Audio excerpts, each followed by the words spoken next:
This is what happens when you cut down a pre-finished door and you don't do it properly. One side will be clean and crisp, and the other side all chipped out. The door without chips in this video clip and the door in the next video clip are the ones I just finished cutting, and I'll show you how to get those results.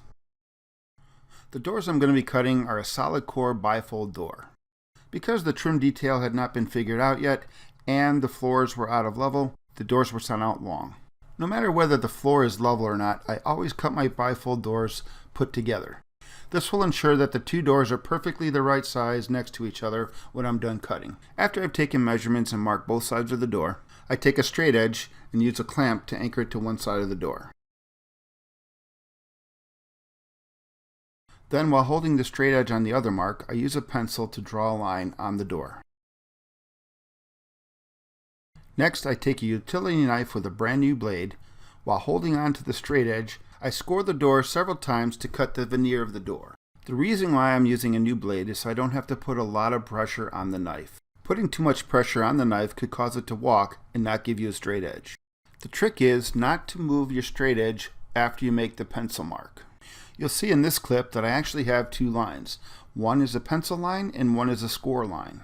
You also want to make sure that your pencil line is to the part of the door you're cutting off and your score line is the part of the door you're going to keep. Next, I'm going to use blue painter's tape to tape off the door close to the score line but not on it. I'm only going to tape the part of the door I'm going to keep. The blue tape is only for protecting the finish of the door so that the saw does not scratch it up.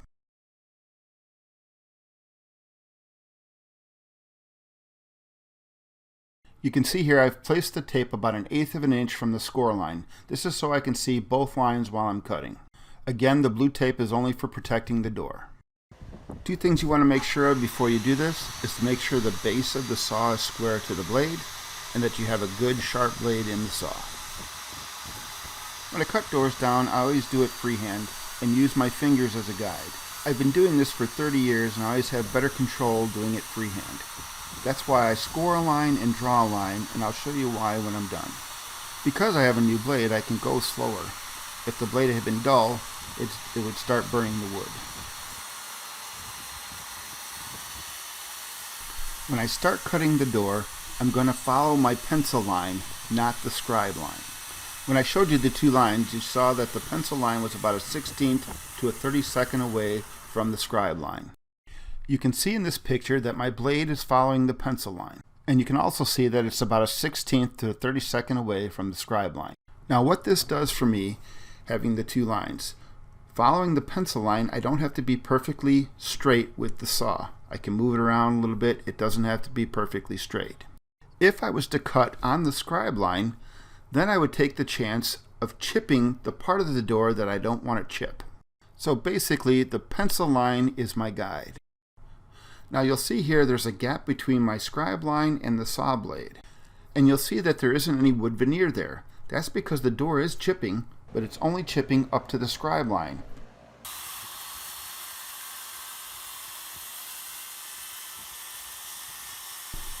You'll see here I'm taking my time when cutting, and I'm always using my fingers as a guide.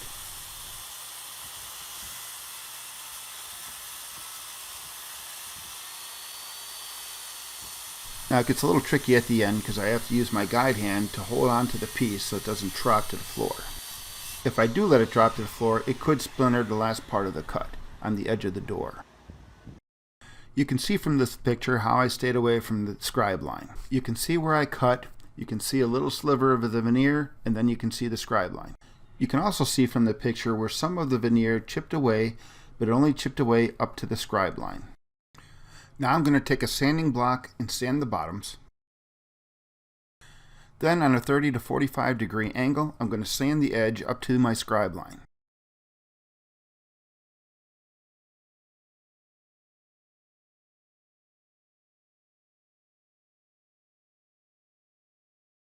In this close-up, you can see how I sanded on a bevel up to the scribe line. When the door is installed and you're standing back and looking at it, you'll never see this bevel. It'll always look like a factory cut.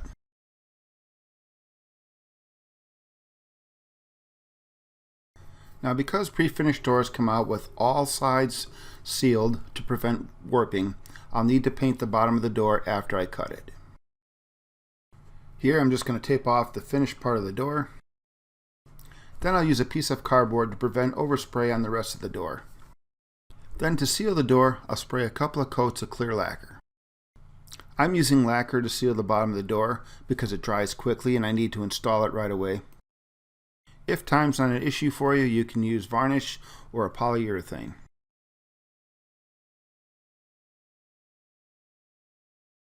Now I'll just remove the tape and it's ready to install. If you have any questions, leave them in the comments section. Don't forget to hit the like button and subscribe. Until next time, thanks for watching.